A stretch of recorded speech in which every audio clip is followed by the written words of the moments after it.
Hi, I'm Elise Morales. And I'm Millie Tamaris. And this is Go Touch Grass, the podcast where we log in so you can log off. Millie and I are two chronically online comedians, and on this pod, we break down the week in internet discourse, viral memes, TikTok trends, and niche influencer drama so that you can go do literally anything else with your time. And if you like what you hear today and want to hear more, we got to Go Touch Grass Patreon with tons more content weekly, access to our Discord community, and our spin-off series, Search History, where we go back and break down a viral discourse from the past. This week, I updated Elise on the Shannon Sharp recent lawsuit settlement for his hashtag allegations. Yes. And what it means for our culture, and how Shannon Sharp might be one of the stupidest people we've ever heard of in our lives. Millie floats a theory during the episode that resonated with a lot of people that like there are infinite universes and Shannon Sharp is making the wrong decision in every single one of them. Like there's infinite possibilities in a moment. Anything could happen, but Shannon Sharp will choose the worst thing to do every time. At every turn. And guys, don't forget to leave us a 5-star rating and review. We love your reviews. We always need more of them, but the best review you can possibly give us is to tell your friends about the show, tag us in a story. We will repost it. You know we're online. And speaking of being online, the Go Touch Grass has a YouTube, and we make full video episodes every Saturday with extra funny moments. I'm in there. I'm adding all kinds of stuff that gets us copyright strikes.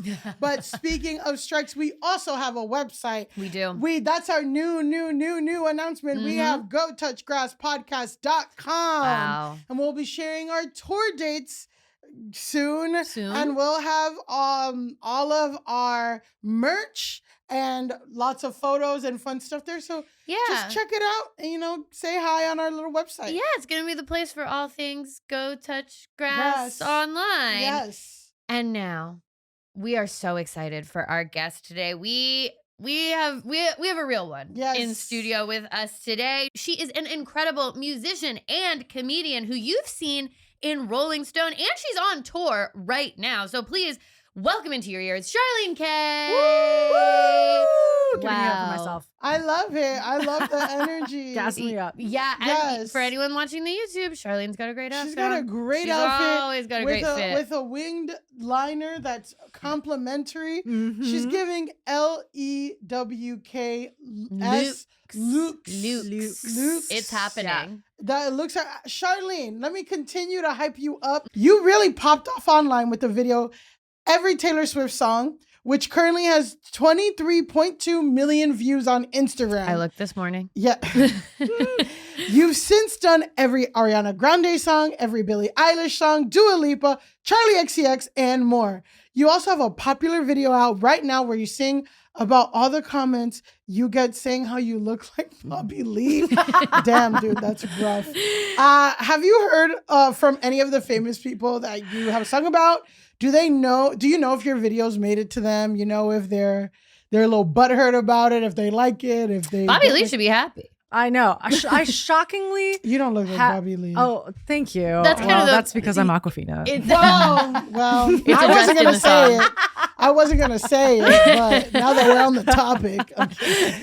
The only one who's commented is Chapel Roan. Oh, because she's a fucking real one. She commented saying, "Yes, you get it," with like 40 sparkly heart emojis. Wow. Incredible. And I found out about it because people were commenting on her commenting before I saw hers, and they were like, the queen commented, and I was like, what? And I just scrolled, and it was her. It's really sick. That's the person really that I would expect to she's online. She's exactly. Online. Yeah. And she's so recently very famous that I feel like she is still looking at stuff and like excited by stuff. Yeah, she has a good sense of humor. Because have you done Doja Cat? No, because Doja Cat's my role is I can only do white girls. Like, is that a thing? I feel like I'm like I don't know. You can do Asians too. That's true. Yeah, Asian pop stars. They're Asian. Yeah, you can do Olivia Rodrigo. Absolutely. Have you done? Yeah, no, I haven't done her. Okay, yet. But wait, what would your every Doja Cat song be? Well, that's tough. But I'm saying. It'd just be, Yeah. But that's kind of she Ariana. raps, she sings. Yeah. It's like get in the club. Yeah, my big fat ass. Yeah. Like, yeah. But I would say that she is someone that we've covered in the past. She is online, but she wouldn't have a good personality about it. Like she wouldn't take it in jest because she's a serious artist. But I would say that she is online, and she would see it. She would definitely see it probably before Chapel. Wait, I have a really funny Doja Cat story. Okay, should we go into it now? Absolutely. Yes, listen, absolutely. We need it. Happy to hear. Okay, so the other night I dreamt that my boyfriend and Doja Cat were married. Okay. And the only reason that he and I were together was because he and Doja Cat were in an open marriage. Okay. And like for the 6 months or whatever that we've been together, I had to find out that they were married because of a People magazine article that I read. Wow. Which featured both of them posed, but like with this picture by like Annie Leibovitz, and they're like in their sexy Beverly Hills home, like posing like this. And the headline was, "We've decided to close our relationship and focus on each other." Oh, and that's how you found out you got dumped. You guys were broken in your dream. Dumped. And I texted him and I was like, "How could you do this to me?" He's like, "What are you talking about?" And I was like, "You were with Doja Cat this whole time." And he's like, "What the fuck?" He's like, "I don't even know who Doja Cat is." Like, liar. Now he's lying. Now he's lying. And now it's suspect, and I don't trust him. Yeah. And we should set his house on fire. I'm like, what does that say about me that I'm like, is my subconscious like jealous that my man's gonna leave me for Doja Cat? I mean, but Doja Cat's one of those people where it's like, I feel like your subconscious has really high confidence because like it would take Doja Cat for your man to leave you, which is pretty hot. Like she's very hot and very rich. So she's like, very hot and very rich. If someone left you for I'm Doja only one of those Cat, things. Well, exactly. But if someone left me for Doja Cat, I'd be like, I mean, this sucks, but I get it. Yeah. So, but you know, it's not like you're in your subconscious, someone's leaving you for someone really ugly and nasty and mean and poor, like Laura Loomer. It could be worse. He could be leaving me for Sydney Sweeney. What will be, and put a pin in that discourse, because we will be discussing Miss Sweeney at a later point. Yes. But first, I got Charlene. Okay. Your current career is so impressive. Thank you, baby. You do so much. I loved your one-woman show, Tiger Daughter. That was such a wonderful, wonderful show. But it was in that show that I realized that you were a part of something else that I deeply loved. You were a part of a piece of what I would consider internet history. For you, internet lore. For millions of people. They still tour to this day. And but you have to tell people too about your background so that they know how much it means to them. Yes, I will get into that. Okay. I will get into that. I'm sorry. And as always, before I ask this question, fuck J.K. Rowling forever. Yeah. Terrible, terrible woman, Grouseville Hall of Fame. But you were in the band for Star Kids, a Harry Potter musical. That's right. Which is, oh God, how do I even describe it? It was a parody Harry Potter musical that was put on. Is it Boston College? What college? University of Michigan. University of Michigan. Yeah. That's where I went. University of Michigan. Darren Chris's Harry Potter. I remember, I have such a distinct memory of like finding out about the existence of the YouTube video of like the first performances of it and sitting in my like family computer room because we're dating back to when the computer had a room and it 100%. Lived in there. Recognized millennial. Exactly. And I watched, it was in like 6 parts and I watched every single one, jaw on the floor. I could sing the entire opening number. You have talked about in your stand-up that as a result of being part of Harry Potter musical, you have been featured in horny fan fictions on Tumblr. Oh, wow. You've appeared. Yeah. That's like an honor. Drawn or like what do they do? Or are they just like writing? It was literally Tumblr fan fiction in 2012, written by virgins. Yeah. And so as it often I feel is. like I was right when I was writing fan fiction, I was very much a virgin. Exactly. Like, did you write it? You know what? I was a little before 2012. I will say 2012 I had graduated from college. So likely excuse. Yeah. Well, no, at least has written. Well, this is what I love to tell people so that people can contextualize like the very like real place that Harry Potter has in Elise's heart. Yeah. Harry Potter, not J.K. Rowling. Yes. Is that Elise did write, my favorite fact is that Elise did write fan fiction. She rewrote all of the fifth one. Fire. Order the Phoenix. Order Okay. of the Phoenix. Oh and my then God. she made herself in it Yep. where everyone wanted to date her Yep. instead of Hermione. She was Yep. like Hermione, but hotter. So Yep. that's what I'm saying. You Hot gotta let Hermione. her know that, listen, It's you serious. respect her as comedian and peers now. Well, that's how we But- connected because yeah. I went to your show, which Roast was of Your Teenage Roast of Self, Your Teenage yes. Self, and I saw all of your Harry Potter, like Draco Malfoy, like sexy drawings and stuff, and I was like, I feel like we're the same. Yes, and I will say that you held back on the reveal. You let me come to your show and realize in real time that you were in Harry Potter musical, and I genuinely, I remember I was like sitting close to the front, and I was like, Someone at Joe's Pub was like, a woman came in her seat. they were like, someone's having kind of a Someone is having distracting an experience orgasm in the, in the audience. front row. Exactly. I mean, Or listen, is- those are is she great. okay? You should be in Edinburgh with those reviews. Yeah, I mean, Yeah. yes. Came so hard. Yeah, 5 and then stars. maybe JK Yeah. will come. Who knows? Yeah, I mean, Lord. Oh, Lord. Yeah. Get her out of her castle, back Get with out the of her people. castle, out of that moldy house. I know, get her away from the black black mold. mold. Too much that's infected her asbestos in brain. there. Too Yeah. much asbestos. But what is it like to be part of something that is like internet lore at this point? Like Star Kid, I mean, and again, this is my algorithm, but we I have still to get let served.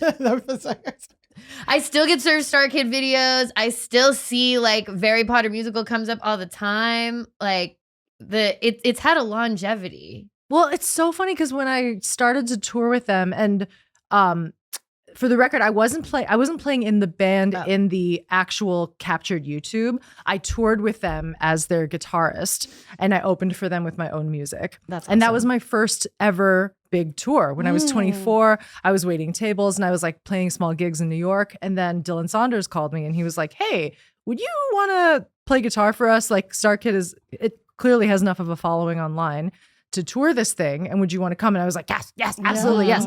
And so we had 2 buses and we went all over the country for 5 weeks. And did you come to any of the shows? No, I never Oh saw my it God. live, which is so sad to me. That's Because okay. I would have I think I like didn't understand how. Like I thought that I was like, well, it was already performed and this is the YouTube. Like I didn't, which is such a funny like old internet thing. Like I didn't know how to get connected to like that Star Kid was touring and doing all of these things. I just knew that the YouTube video existed and I watched it 100 gazillion times. Yeah. Well, that's also like what the internet has perfected in the past like 10, 20 years is like that you can click on the video of something that you like and go to the band's profile and the band has the link. Like before it was like a freaking art that you had to like really be up and follow the right people to even know someone's touring. It was hard. Yeah. It's Totally. true. And like this was before social media, really. Like we would go on Twitter to see pictures from the show afterwards that people had posted. Like this was pre-Instagram, which is insane. And so it was the first time I ever performed in front of more than 50 people. And it was such like a crash course in performing and in fandom and in like no like lack of boundaries with fans and stuff like that. And it was like, and I look back on it and it taught me so much of what I wanted and like the type of career that I wanted to have. And like just to be doing that with people that I had known for such a long time was such a gift because we were all sort of like in this together, like what is going on? Everyone got famous so fast and we had no idea like how to navigate this. And like people would come to the VIP table and just have the craziest fan gifts. Like it was like drawings and like Barbie dolls that were like made to look exactly like Joey Richter. And like one girl faked a seizure and was like, she fainted. Okay, that was me. So That was okay, sorry, I lied. I did go to the show. Elise, and why are you revealing that? pretend to I'm have like, medical emergencies. you heard it here. I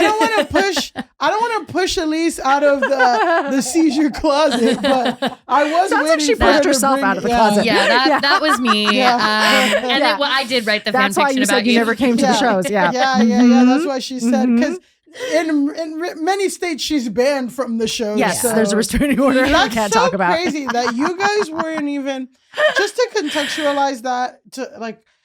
It's just crazy that all y'all did was basically fan fiction yourself. Yeah. You were so uncomfortable with the fans of the fan fiction. I can't imagine what these child stars, what Daniel, like what they probably still are doing like now, you know? Yeah. So Yeah. Well, the dudes got the brunt of it because they were they were there. The dudes in One the Direction. musical, yeah. It was like Joey, Yeah. Joe, Darren, and like Brian Holden. Like those dudes were like they were there. Jesus Christ. Yeah, And, like- I like I also because again it's like I watched this and I never connected it to other information. It was like not till years later that I was like, wait, Darren Criss is Harry in a Harry Potter musical, and it like all absorbed together. must have and been I a was crazy like, moment for oh you." my god, that was Darren Criss. Yeah. But yeah. he is, and he's very cute now. He's got like the curly hair and the glass, like he's like very in vogue too. I feel like he has like a Seth Cohen-y like energy. So it was right at that peak of like he has an indie boy look and he's in his little Potter tie, and I'm like, yeah, Oh, of course. Yeah. yeah. Well, But going back to the fan fiction, like it was so funny because we would get these tweets after the shows that was like hashtag new work, and they would like tag me, and I would click on the link, and there was one that was a threesome between me, Darren, and Chris Colfer from Glee. Can you imagine? Chris, okay. So how do you feel about that? Would you say it on camera now? No. Look into the camera. Kidding. I'm sorry, Darren is like my brother. I can't. But that's even. I'm kidding. I'm like, that's You're not like, going to stop what's the anybody. problem? That's not, yeah, I'm like, you think that's stopping Tumblr? You're like, I'm not No. hearing anything weird about Yeah, that. I'm like, that is the root of most fan. Yeah. But it was so crazy because it was like so badly written, and it That's was a like classic. it was So you written by have no- someone Well. who doesn't know how sex works, and so it Yeah. was like she put her like the anatomy was all wrong. It was like she put her hand on his chest, he put his toes around her neck, she put his thigh over her abdomen. I was like, is this like? I was like, when is the sex happening? Yeah, well, Is it's when any the part of thigh this over goes sexy? over the titty. Yeah, exactly. No, not When he even not puts even you in, titty. like, It a was like it half, was just like- non-sexual body parts like being draped over another. It was just like a game of Twister. It was not leading to anything. There's no tension. you're like, you should have put me with these two guys instead and had me this and you. That's funny. If you sent back an email with notes and critique, I know. I'm Amazing. like, yeah, but Dobby and Hagrid, come on. if you've said it exists somewhere. Someone has written a Dobby, Hagrid, Yeah. Charlene. Yeah. But I do think it speaks to like the depths of the fandom that you as the guitarist on tour are Of this making fan it fiction. into that. Like they're like, and then of course we're gonna add Charlene into the mix. Yeah, and it was it's like, remember, whoa. So remember Clark who played keys in the Yes. band? Yes. Mhm. So like Yes. there's so many people that are part of the fandom, Mhm. like the Star Kids cinematic universe, and people will like draw us, they like put all of us in these like anime versions of ourselves and put it online like fucking, and it's just like, Yeah, it's like it's like that. great. I recently got a comment on a character video that I did, and someone said like, I mean, this is the highest compliment, but this reminds me of Star Kid. And I responded and I was like, I take that as the highest You're like, compliment. that was what I I'm was like, raised on. and I would take it no other way. Yeah. So I can't even imagine how it would not be taken that way. Yeah. Okay. Moving on to something that was not taken the right way, maybe taken as it was intended, we'll decide. We are now going to get into the discourse. Charlene, the discourse is our segment where we talk through something everybody's chatting about online. Gotcha. Yeah. You already invoked it Okay. in a way. Yeah, Because today we are disgusting. But yeah, We are disgusting. disgusting. Today we are It's hot disgusting. outside. We are disgusting. We talked about Harry Potter And- musicals for and 40 porn minutes. stuff, And porn like in a stuff. horny way. And then what we're getting into now is also disgusting in its own way. So today we are disgusting. Sydney Sweeney's Good Jeans American Eagle ad. Are you guys familiar with this going into the discussion already? Yeah. Yeah. This made it pretty viral to the point where it's like not a niche story, I feel, at this point. No, I feel like, and you know who's happy about it? The Coldplay Kiss Cam couple. Yeah. Been more happy about a jeans They're like, oh, thank ad God. There's something Yeah. else. than the guy Andy Byron. But we remember your name. Yeah, no, Yeah. we're going to And keep you're bringing that up disgraced. so no one Okay. forgets. Exactly. We remember here We at Go Touch remember. Grass Pod. We will Uh-huh. never forget the Coldplay Kiss We'll Cam. never forget. Let's bring it up every episode. We're gonna every episode. It's like it's been 10 days since the Coldplay Kiss. It's been 20 days. Since the Coldplay Coldplay Kiss Cam. we could add that to our website. Yeah. We could add to our website how many days it's been since the Coldplay Kiss Cam. We'll get sued. If he's trying to sue Coldplay, he is trying to sue Never Coldplay. forget. Then he'll sue us and he'll get all $2 and Go Touch Grass LLC. Honestly, if he wants to do for us what he did for Astronomer, he's welcome to do that. That's true. And then we'll get welcome to bring that. Gwyneth Paltrow to talk about our thing. Yeah, she'll talk about Go Touch Grass. Let's talk about these ugly ass jeans that make her ass look flat. Okay, ironically, yes. Let's go. Let's talk about it. I have good jeans. I'm like, off. girl, where's your where's your ass though? Where's your ass? But that's Republican. I'm just gonna say, and I'm not gonna unpack it. Big titty, small ass. That's Republican. Yeah. You know what? I'll say that as well. Okay. You guys are familiar, but on the pod, we like to break things down for people who are coming in cold. So I'm just going to do just the briefest background. Sydney Sweeney is a 27-year-old actress known for breakout roles in Handmaid's Tale, White Lotus, and most notably, she plays Cassie in Euphoria. If you've ever seen the meme of the blonde woman yelling, "I've never, ever been happier." That's Sydney Sweeney. She, based on that, like you can see from that, her IMDb, she's an accomplished actress. She's been in a lot of things, but her secondary claim to fame is that she is very sexy in a super Americana way that Millie just elaborated on. Blonde hair, blue eyes, big boobs. Yeah. That kind of thing. I would say Americana, they don't call them boobs, they call them knockers. Yeah, huge knockers. Huge knockers. Yeah, I'm sorry. Yeah, she's got a blonde bombshell thing that she's doing. But I think what's important for us to remember as we discuss this, is that there were always two paths before Sydney Sweeney. Yeah. And she could have gone a prestige path if she so chose. Yeah. And she has instead chosen kind of this other thing. Well, she started off, like, all those projects are really interesting, right? Handmaid's Tale, feminist, about, like, the patriarchy's ultimate goal.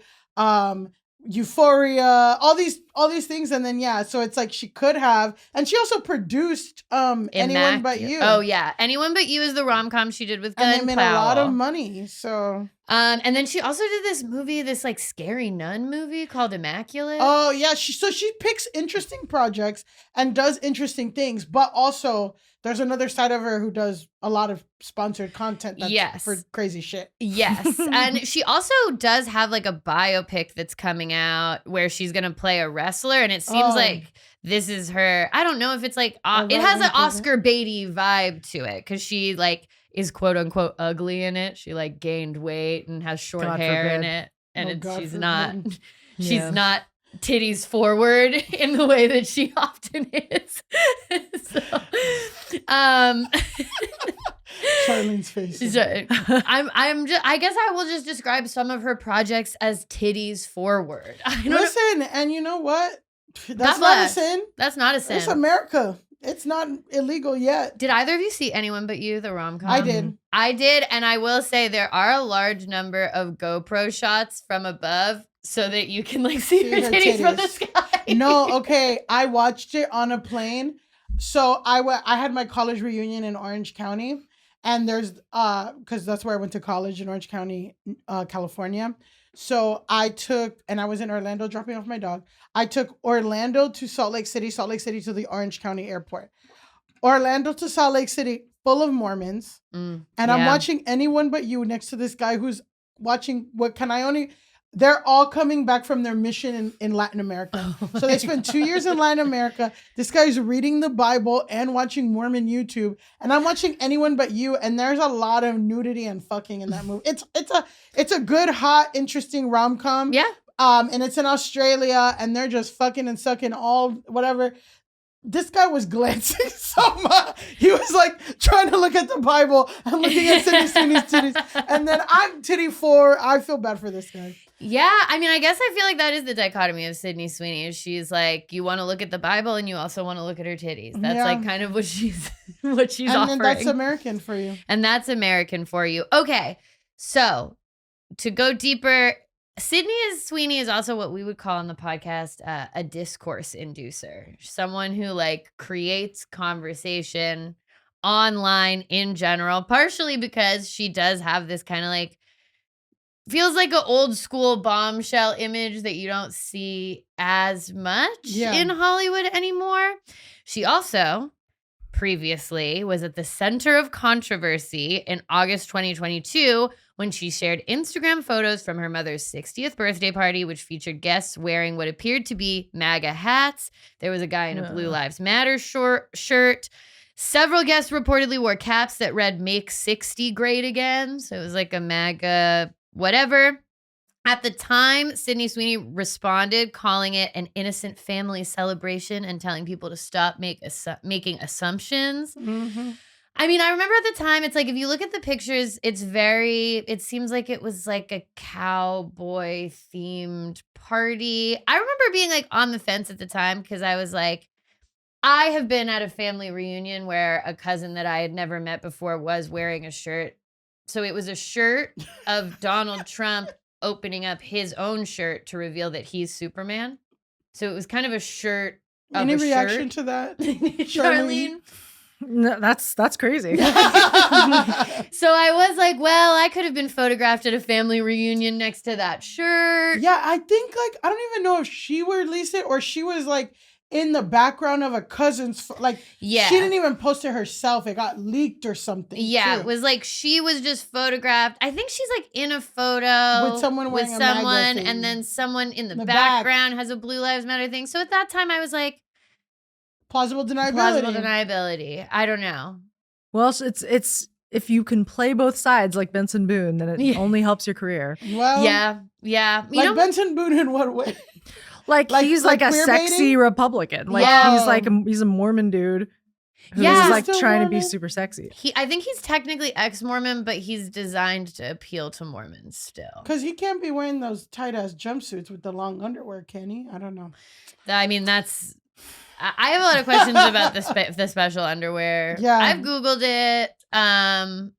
I think Benson Boone's thing is that he used to be Mormon. Yeah. But is not practicing Mormon anymore, hence not needing to wear the underwear. But he gives Mormon and is kind of targeted at Mormons in his way. Mm-hmm. Well, anyway, Republican media. At the end of the day, that's what we're talking about. Is very Republican media figures. So, okay, Sydney Sweeney has that controversy in her past. Put a pin in that. Just remember that she did that. Also in 2022, this is where she kind of started to get this reputation for like, she'll do ads for anything. Mm-hmm. So she did this kind of like semi-famous interview in The Hollywood Reporter where she basically said like, if I just acted, I wouldn't be able to afford my life in LA. I take deals because I have to. If I wanted to take a 6-month break, I don't have the income to cover that. I don't have someone supporting me. I take deals because I have to. So she basically put out this idea that she's like, I accept all these spawn agreements because I'm not making as much as an actor as you would think, and I need it to fund my lifestyle. And it went semi-viral because this was like a little ahead of the strikes and stuff. So it was kind of part of that discourse of like, wow, someone on a show like Euphoria who's this famous still feels like financially insecure enough that she needs to like be in every commercial that's offered to her. Yeah, and I think it really did bring up like a pay transparency in terms of like, if Euphoria, I mean, I don't know because HBO stuff gets syndicated. I don't know, but like before with residuals, actors could make more money. If the show was super popular, they'd make money forever and they'd always be able to maintain. But like someone like Sydney Sweeney, even if she's not in anything, still has a publicist, stylist. She has to go appear in things, whatever, like, and keep up at least an apartment or a home that's safe and secure for her in Los Angeles. So that's expensive. So so this sparked a conversation about like, what does it mean to be famous today? Yeah. You know? Yeah. Discourse inducer. A discourse inducer. Yeah. That's the thing. So this kicked off a bunch of brand deals that she's done. She's done Laneige skincare, Keratis hair care. These are all like brands that I've never actually pronounced out loud. So I'm like Laneige. But they're like pretty big. Yeah, but huge. Yeah. Huge. She did Parade lingerie. She basically gets this rep that like if you ask her and pay her price, she will do spawn for you. Yeah, she's not like distinguishing like maybe the TV shows. Yes. And so then in May of this year, she induced discourse yet again when she partnered with Dr. Squatch Soap to release Sydney Sweeney's Bathwater Bliss, which is soap that is made from her bathwater.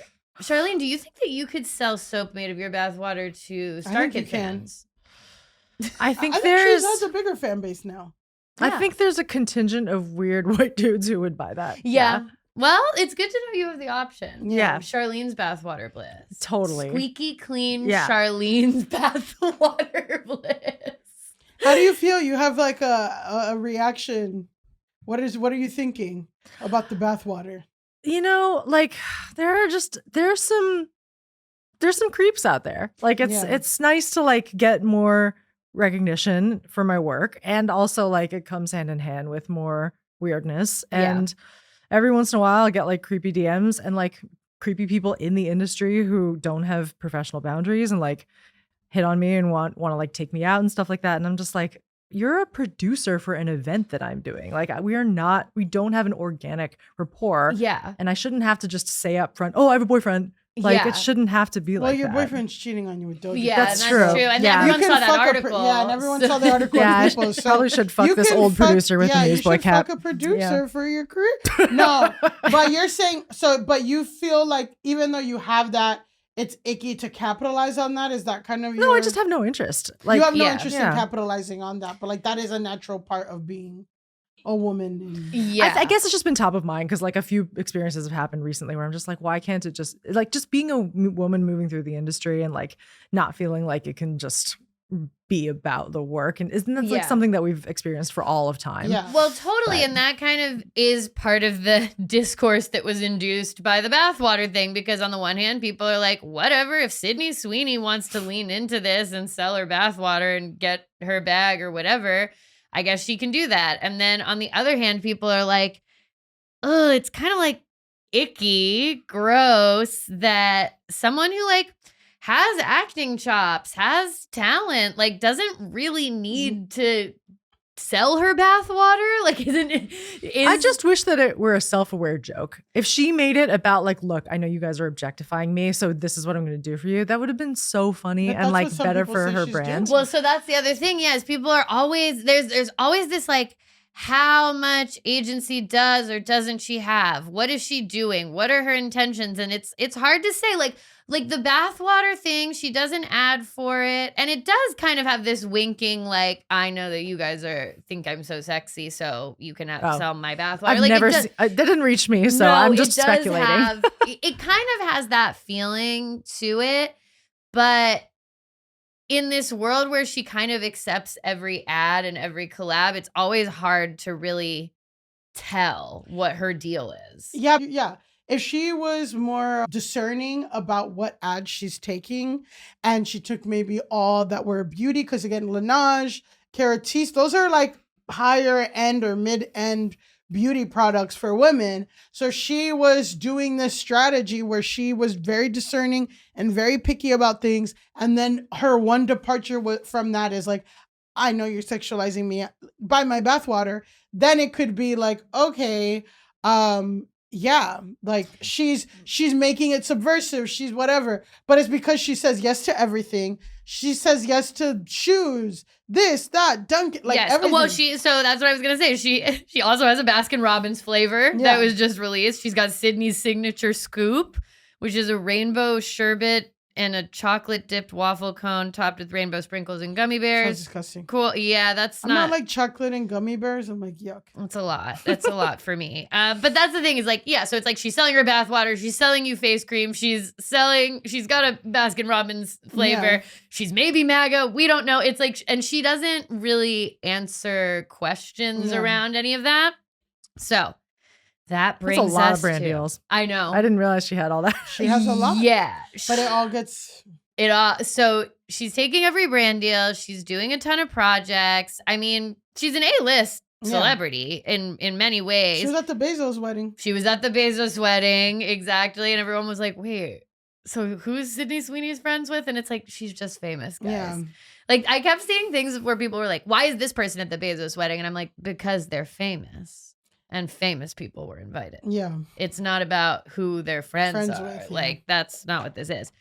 Anyway, that brings us to July 23rd, when Sydney Sweeney stars in this ad for American Eagle. And we can watch the ad now. Genes are passed down from parents to offspring, often determining traits like hair color, personality, and even eye color. My genes are blue. Sydney Sweeney has her genes. So that's it.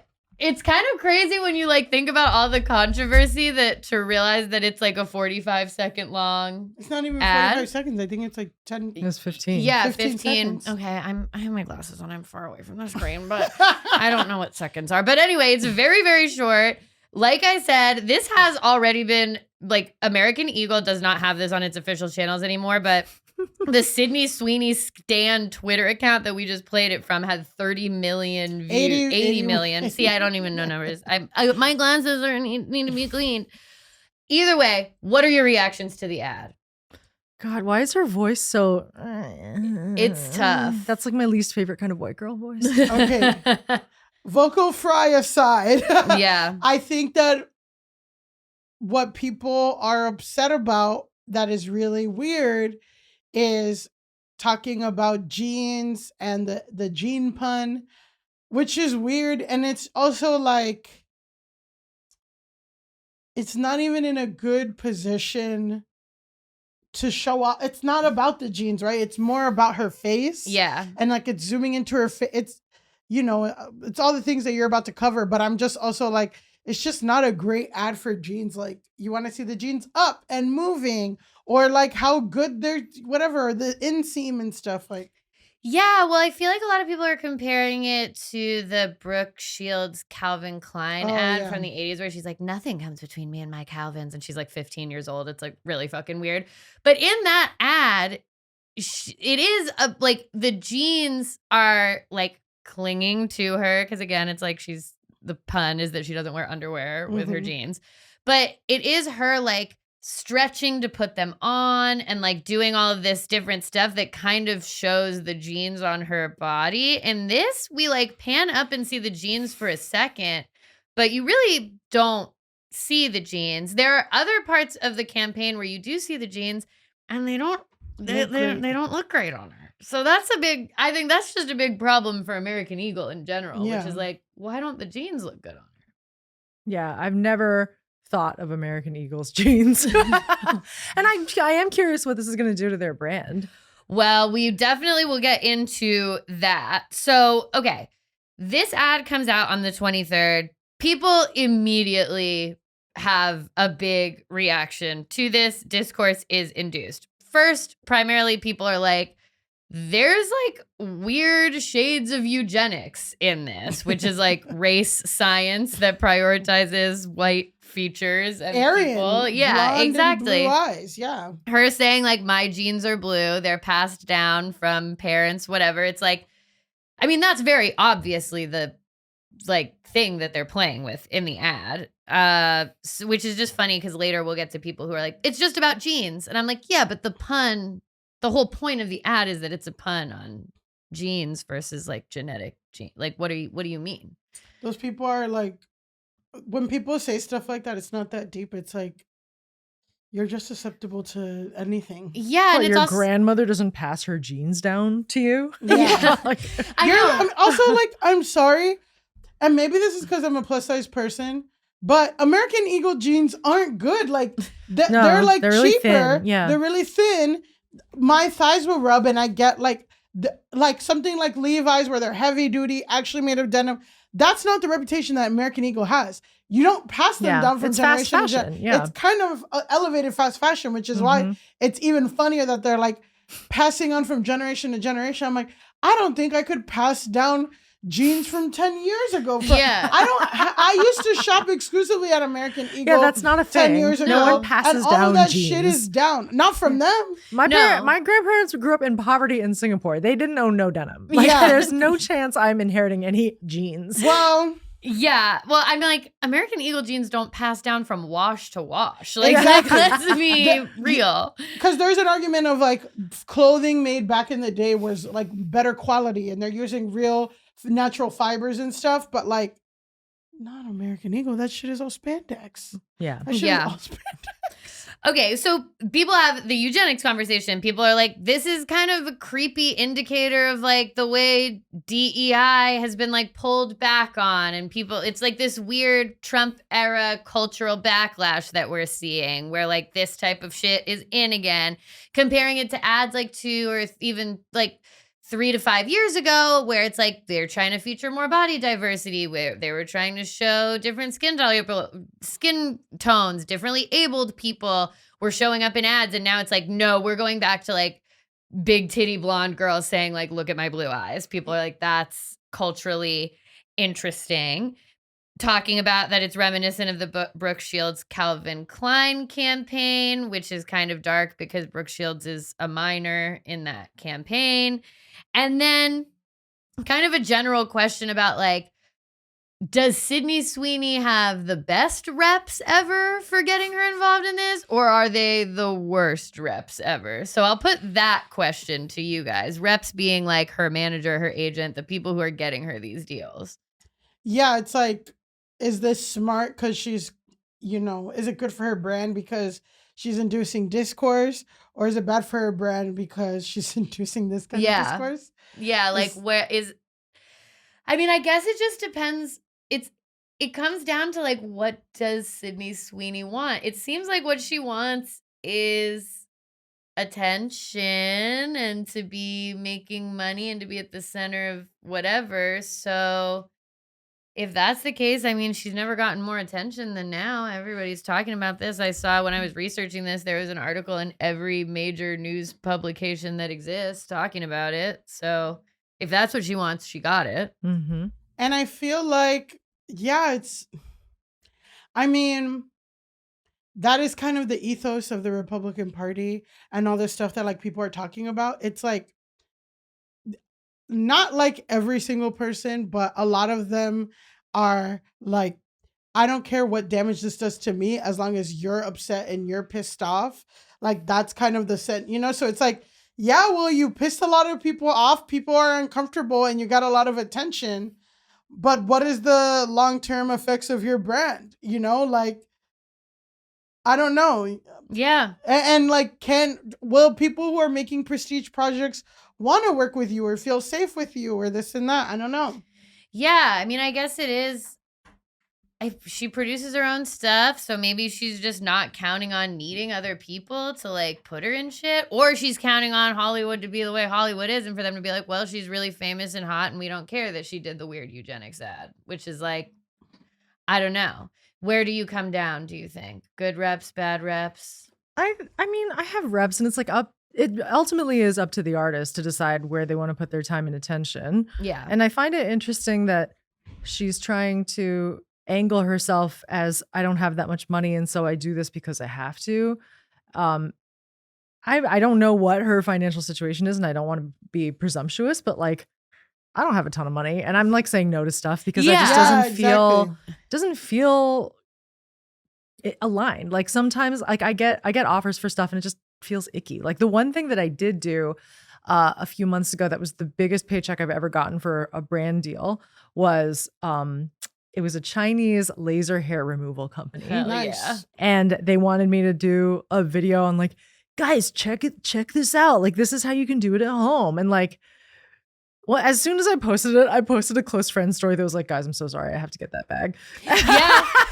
But that's and fine. people responded and they were like, get that bag. Yeah. And so I don't think that people are judging me for doing it, but I still don't love doing it because it just feels like my energy could be better put elsewhere. Yeah. And even if I'm making less money doing my shows and like doing like working on my craft, I mean, it feels like very earnest and hoity-toity, but like I don't like doing it that much. Yeah. So you're like kind of questioning her judgment because, and it's like, this is the kind of stuff like, again, it's a thin line because you don't want to pocket watch and be like, but I'm also like, Cindy, you don't have to take everything. Yeah, like, you can't what say is your, everything. Yeah, I'm like, what is your lifestyle then? If you have to say yes to every single thing, like I'm making my ends meet. I'm not a millionaire, but like I imagine that she could make her ends meet without doing that. Yeah, Yeah. exactly. So it's like we learned. Like, we could draw the line at eugenics if you wanted, Sydney Sweeney. Like, I think you could have been like, hey, I'll do the jeans ad, but maybe we shouldn't do all this weird, like, white supremacy language. Like, But I don't know. It's true, though, that, like, I think we're in a culture of, like, rage bait. And there's currency in attention, no matter what kind of attention it is. And so I wonder if the person who wrote that copy is like actually kind of happy with himself that there's so much attention being put now on American Eagle, for better and for worse. Yeah, I personally come down on the side of like they had, Go Touch Grass is talking about it, which is what they wanted. Which is what they wanted which all is what along. all of they this wanted was, our that was 5 million specifically fans. what they wanted. Yeah. No, for sure. But yeah, I'm like, they had to know when they did this that it was going to cause this level of discourse. And I do just want to say, shout out to myself that this week I will be posting Spawn that I got hired to do for a sex toy company. So if everyone sees that, get that bag. I'm getting my bag. Yeah. But the thing is, it's not about being anti-Spawn. It's not about being anything because, it's about what is the Spawn saying? What is the sponsored content saying? How is that elevating your brand? Like, it has to be a balance between, doing sponsored content, which is really just your fans trust you. Yeah. They want you to use your influence to get people to buy stuff. So it's like, is the stuff that you want people to buy things you believe in? Yeah. Is the laser hair removal work? The sex toy, we'll see. But I don't know. It's supposed to. I got all this stuff in the mail today, so I'll let you guys know. I actually agreed to the Spawn without trying the products first. That's on me. That's on my ethics. Yeah, but you know what the product does, and you know the stigma behind the product. Yeah, it sucks your clit off. Yeah, well, and hey, but I'm saying, right, like, there's nothing wrong with doing sponsored content. Like, everyone's kind of aligned, and that's why she wasn't canceled for doing content. She's canceled for doing content that evokes white supremacy. White supremacy. Yeah. Exactly. Yeah, there's nothing so wrong with being sexy. for making Spawn YouTube. Yeah. It's part of the game. It's part of the game. Okay, Fair. You brought up the Republican Party. We've been talking about the Republican Party in general. So now, the ad goes viral. People are like, hey, there's some really fucking weird implications to this ad. So then now defending Sydney Sweeney has become like a mainstream Republican talking point. They say that now the backlash to this ad is an example of liberals being crazy and insane, because we know that Republicans never overreact to ads that have like maybe a single trans person in them. Like, they're not going to buy a gun and shoot up a bunch of Bud Light cans just because Dylan Mulvaney did one video. That would never happen. They burn Jersey. Like, these, like, please. Exactly. Like, have several seats. So unfortunately, to summarize this viewpoint, I do have to show a video of Vice President J.D. Vance. We are unfortunately going to have to look at J.D. Vance for just a couple seconds right now. I hate to do this to you as our guest, Do I have to put on my headphones? Yeah, I'm like... Yeah, you do. Sorry. Yeah, you unfortunately do for J.D. Vance. Political advice to the Democrats is continue to tell everybody who thinks Sydney Sweeney is attractive is a Nazi. that appears to be their actual strategy. So yeah, they're trying to frame it as J.D. Vance went on a podcast, Vice President of the United States. He's talking about this bullshit. But yeah, their opinion is basically like, so now we're Nazis for thinking Sydney Sweeney is hot. And it's like, again, no one's mad about the Spawn. No one's mad that she's hot. People are mad that you are talking about her genetics as being like superior genetics. I'm sure Usha Vance is a little mad that JD Vance has to, her vice president husband's on a podcast talking about how hot a 27-year-old when your Indian wife is at home with your non-blue-eyed babies. JD Vance. I mean, I'm sure Usha's a little pissed. I think the internal world of Usha Vance is something that I can't possibly. Yeah, we don't have time. You're right. Let's go there. Yeah. Yeah. I can't possibly parse out how she does what she does. You're right. And by that, I mean JD Vance. Yeah. Ted Cruz also tweeted, "Oh, wow. God. Now the crazy left has come out against beautiful women." I'm sure that will pull well. And I do just want to say, if Ted Cruz ever tweeted anything that implied he found me beautiful, I would cut my face off. I would be like, not anymore. The crazy left's against beautiful women.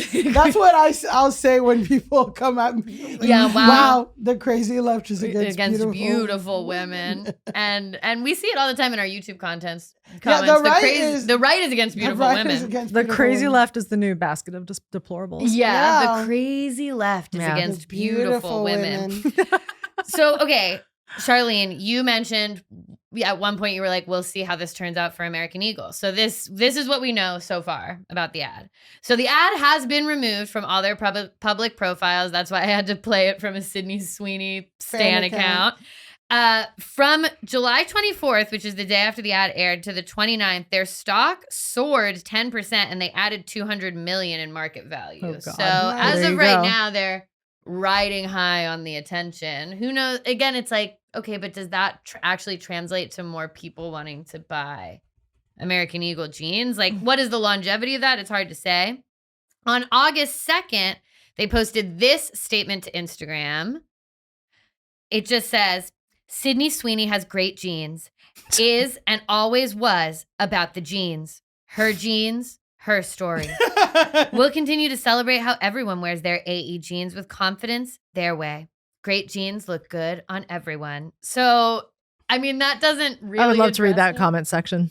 Oh, the it's comments are brutal. Off. They might be. I was seeing comments on it. They've got comments on. I'm brave because I would assume they would put the comments off. But the thing, and that they want more attention. Exactly. That's what it comes down to. Is like they knew from the jump that this ad was going to get that type of attention. They knew the fact that Sydney Sweeney was in it was going to get that type of attention. The fact that she has this kind of like MAGA coating on her is going to get that attention. Because she also will like release videos of herself like at a shooting range, like shooting guns and stuff. Like, and she likes some fixing up American cars. Her hobbies are MAGA. Republican coded. Yeah. Exactly. So she like plays with that. They knew the entire time that she was going to do this. And my other feeling with Sydney Sweeney herself is that I'm like, I don't think that she has a personal ethos at all. Like, yeah, she'll work on feminist projects. She'll do a white supremacy ad. Like, she's guided by what is going to get attention and be on TV, it seems. And so, as a result of this, though, people started to look into Sydney Sweeney more. And it has since come out that she registered as a Republican in Florida on July 14th, 2024. So she bought a mansion in the Keys, I guess. I'm like, Sydney's in the Keys. I haven't seen her, but Millie. She bought a mansion in the Keys. She registered Republican ahead of the 2024 election. So we can only assume she did that to vote for Donald Trump in Florida. Cool. Donald Trump has since been asked about the ad, and he tweeted that it is fantastic. And I actually did, he was asked in person about the ad, and he said that it was fantastic. And then he has a Truth Social post that I saw as I was walking here. Yeah. So it's not in the doc, but I am going to read Donald Trump's Truth Social post, and then we can move on. Isn't it great? Like, there's nothing else going on in the world that and I mean, I guess this is the whole point, right? Is that Republicans are failing miserably at almost like a lot of things.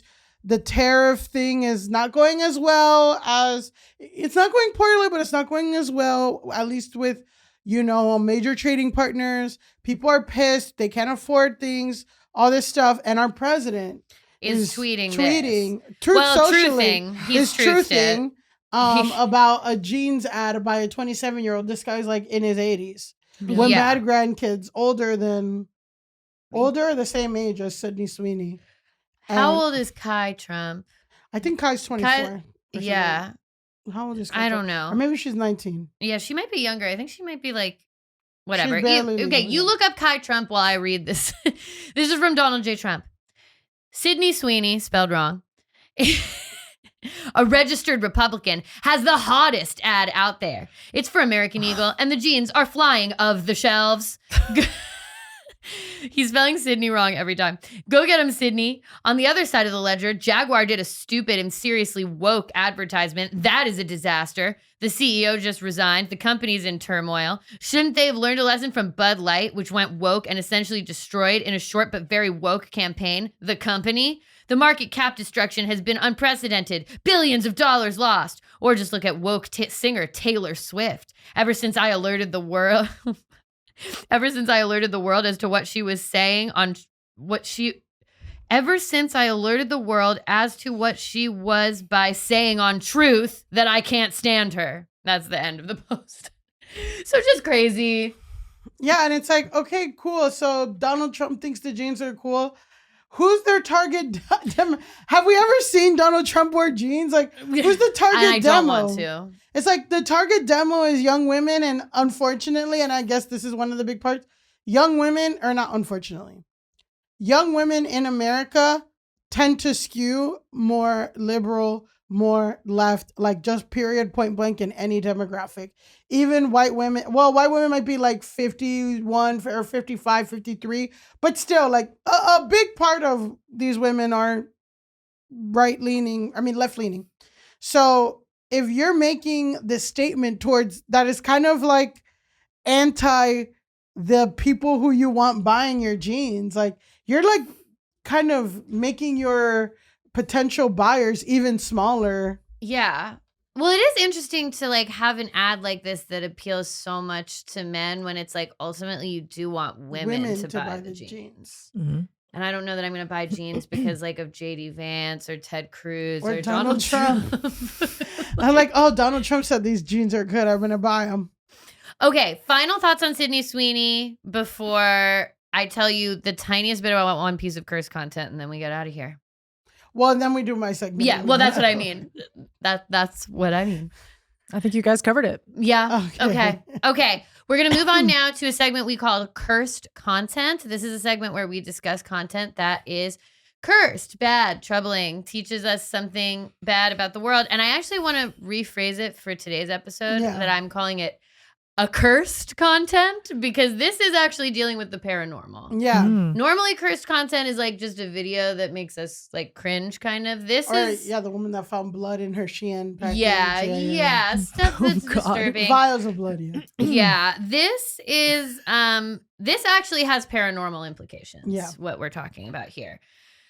Comedian Matt Rife. Are you guys already know cursed? Him? I know, already cursed. We're starting off cursed. Comedian Matt Rife has purchased the Ed and Lorraine Warren House and Paranormal Museum, which means he is now the, quote, legal guardian of the Annabelle doll. I don't know if I know what the Annabelle doll is. All right, I've got the info. Give us the info. So the Annabelle doll is a supposedly haunted Raggedy Ann doll that became famous through the paranormal investigations of Ed and Lorraine Warren. So, okay, are you guys familiar with like the Conjuring movies? Like, have you heard of them? I've heard of them, but I hate scary movies. So, okay. The Conjuring movies, the entire franchise is basically based on this like couple. They're demonologists and they go around and they fight ghosts. And that couple is a real couple. And these are all the Conjuring movies are supposedly based on their real exploits, quote unquote, you know.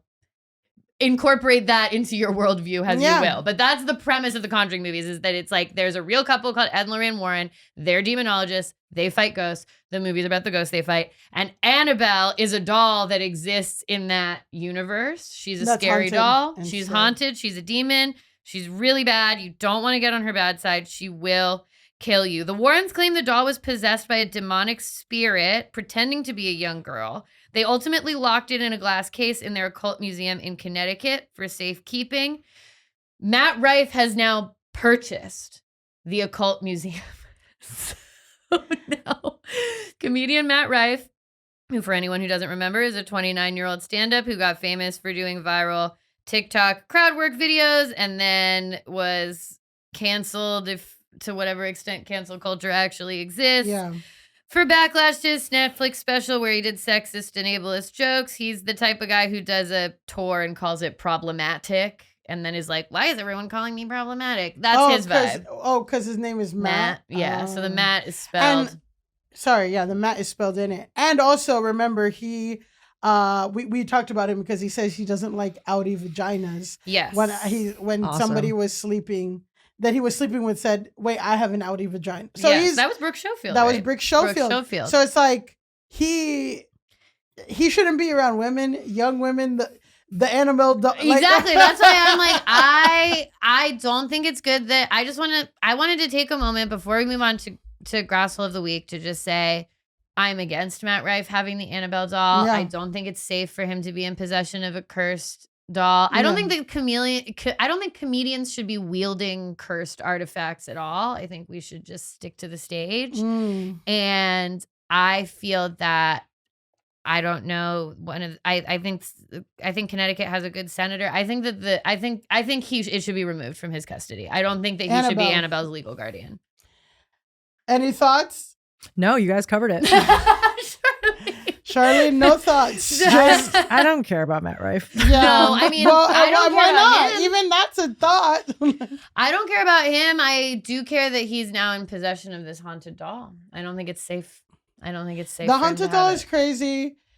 But I'm like, did he say why? Is it like because he likes scary movies? So the ultimate reason, and like, I'll actually insert more clips here, but I figured it was like we didn't need to waste the time. But he basically says at the end of the video that he makes that he and his friend who purchased the house are like, now you're going to be able to like sleep at the occult museum and like pay Matt Rife to sleep in the haunted house. Oh, she's going to turn it into a hotel? Yeah. So you can like go to the museum and sleep there. He also makes it very clear that like he doesn't own Annabelle. He just refers to himself as her legal guardian, which I don't love. Oh, that's weird. I don't love that. It's interesting because when I go to a haunted place, I'm like, I want to sleep here. I want to spend the night in this place. See, overnight. I'm not like a hard believer in ghosts or non-believers, but I am a believer in me not tempting fate with that. And so I'm not sleeping at a haunted house. I'm not going to be around a haunted doll because if it is real, I don't want to be dealing with that. I don't want to be the one who gets haunted. Yeah, that's I don't want Annabelle to kill me. Yeah. So. Well, that's crazy. It's crazy. I just wanted to acknowledge that that's going on so that people know. Have your head on a swivel. Matt Rife owns the Annabelle doll. Things are getting really serious. And our grasshole is someone else who things are getting serious for. Grasshole, we have our segment. It's Grasshole of the Week, where we nominate one person who needs to log off the most. Who needs to log off, go touch grass, as we say, and reconnect with humanity. And this week, our grasshole is a man by the name of Joey Swoll. Do you know Joey Swoll? Remember Tommy Tough Knuckles? Yeah, I'm like, it's just reminding me of some of the different people that we've been introduced to in this segment. I don't know anything about Joey Swoll. Well, we'll put a pin in Joey Swoll because the story really starts when Hulk Hogan dies. Right. Which was our Hulk Hogan. So Hulk Hogan recently passed away from cardiac arrest at his Florida home last week. And for those who don't know who Hulk Hogan is, he's a wrestler. And quote, this is from an article titled Hulk Hogan's legacy is terrible. And it said, Hulk Hogan is, quote, a self-admitted racist who was caught on tape using the N-word freely on multiple occasions, also dreading the idea that his son's arrest could mean that the two could be reincarnated as black men. What? So we'll get to that comment a little bit more. But so he in private had a tape leaked about him where he's saying, complaining about his daughter dating black men. I remember. And also that his son is in jail and like they could die and be reincarnated as black men. That's the last bit. That one I wasn't aware of. I knew he had said the N-word a bunch. I knew he was mad that Brooke could potentially be dating black guys. I didn't realize that he has this reincarnation related racist thing. He also off camera, even before like all of this, aside from being racist, he also basically, like a lot of wrestlers tried to unionize, which is very important because they get CTE and they get their bodies fucked up. They don't have insurance. They're independent contractors to this day. And Hulk Hogan would turn in the wrestlers and snitch on them and be a scab and snitch on the Federation and get those guys fired. And he admitted it.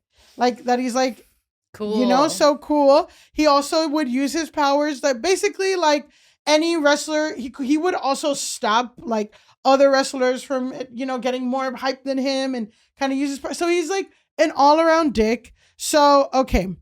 Yeah. So then we have the rant about, you know, his daughter, you know, effing and N-word, you know what I mean? Right? Yeah. So then, okay. The rant would become the most famous, but further audio leaks revealed even more racist vitriol. In a phone call with his son Nick, who was in jail following a horrific car accident, Hogan used the N-word. That means that you are my best friend, and also worried about becoming black in another life. You know that God gave you this vibe and this energy that you and I are going to live forever, bro. I just hope that we don't come back as a couple. I don't want to say it. Blizzak Gizeyes. You know what I'm saying? Hogan quipped. So that's what he said. So it got so bad that he was eliminated from the WWE's alumni pages, and his appearances and legend for the company was stripped. Of course, they welcome back because WWE is owned by a bunch of Republicans and racists, so they don't care. But he went on. He did an apology. No one liked it, and like his final appearance was in January on Monday Night Raw. And he was booed out of the building. So I don't know if it was like part of his bit or like people hate him. His daughter hates him. We talked about her recently because she's basically estranged from him because she said her parents, again, are racist, but also abusive. Like they, you know, so not even his own daughter fucks with him. So let's go back to Joey Swoll.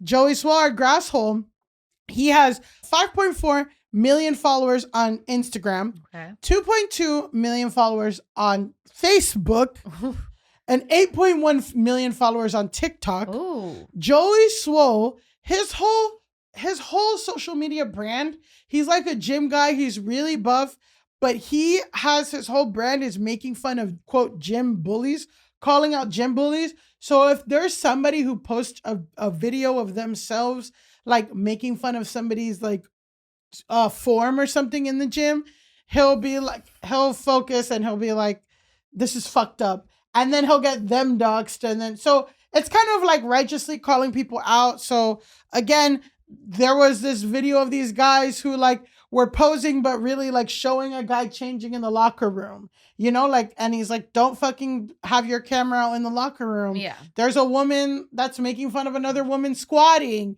and the woman's like rolling her eyes at this, you know, and he's like, don't make fun of somebody, help them. You know, that's his whole brand. So he's like a gym vigilante. He's a gym vigilante, a social media gym vigilante. So that's his brand. And he posted this photo last week. RIP to legend and one of my inspirations to start working out.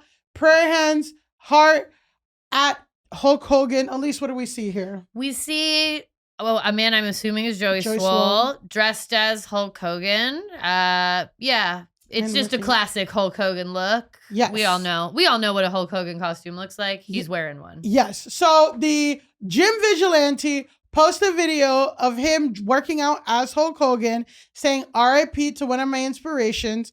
People were pissed. They're like, what the fuck? And he was on a TikTok live pushing products. And this is what he had to say in regards to people being upset that he was promoting Hulk Hogan. Listen, I can post Hulk Hogan if I want to. Just because somebody makes a mistake in their life doesn't mean that they haven't done good things. I don't know what he did. And he said something 20 years ago and apologized for it. If you're going to attack me, you better go after the colored athletes and the people that are black and minority that went and posted him as well. Oh. Okay, the man was nice to me. He made a mistake. I'm not God. People make mistakes in life. If you got a problem with that, look at yourself. There's not one single person in here that hasn't made a mistake in their life.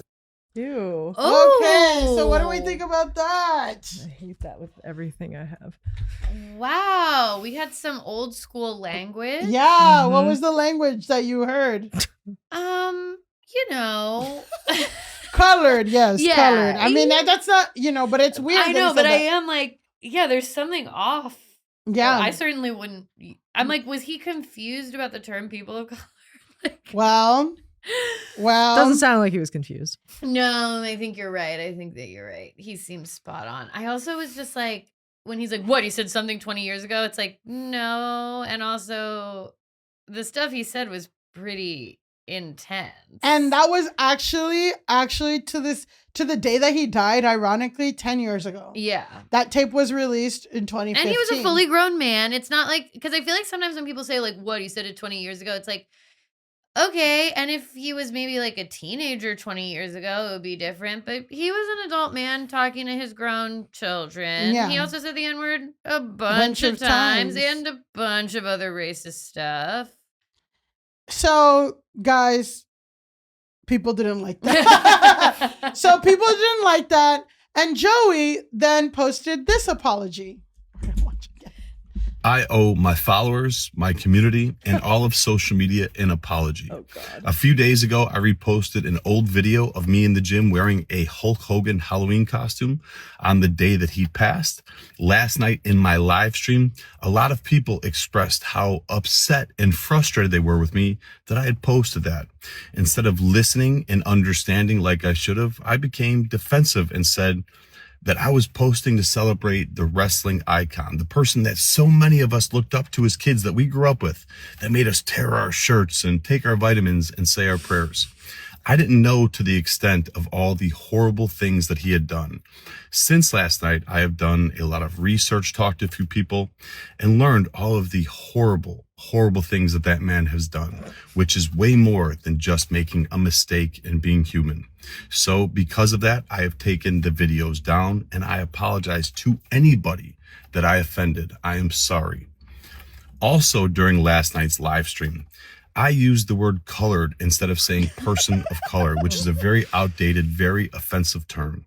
A few moments later, somebody educated me and told me that it wasn't okay to use that, which I immediately apologized to everyone and said I would never do that again. So once again, to anybody that I offended, I am sorry. You know, my whole page, my whole brand is based on holding people accountable and doing better. I would be a hypocrite if I didn't hold myself to the same standards. I am human. I am still growing. I am still learning. And I promise all of you, I will do better. I have nothing but love and kindness in my heart. I will continue to try to make the world a better place. And once again, to everybody, I apologize. So what do we think so far? I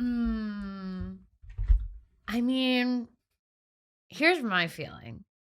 If I'm doing a live and a bunch of people are like, Elise, like the person you just posted yourself dressed as is problematic. Like if I'm getting that a bunch, my personal thing is that I would be like, hey, I'm seeing this. I don't know what you guys are referring to, but let me look into it. I wouldn't be like, what? He said something 20 years ago. Like he emphatically defended him. Yeah.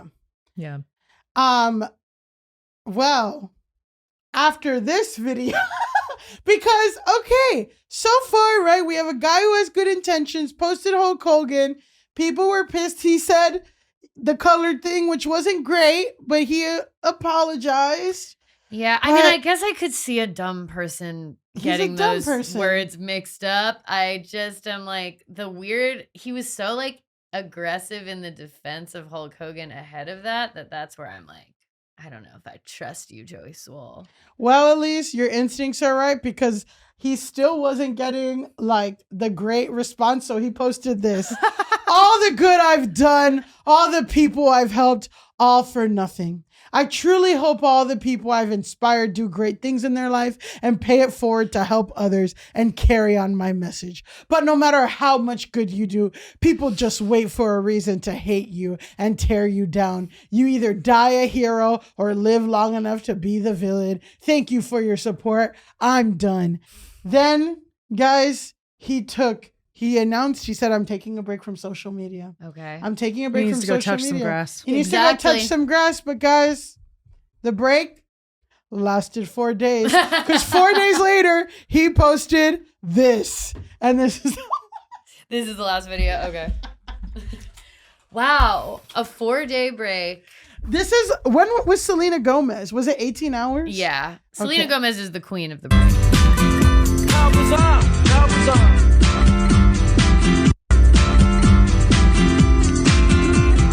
Destination destination unknown as we're pulling for some gas. Officially placed the Oh my God. Don't you wish we had someone to call out bullies in the gym?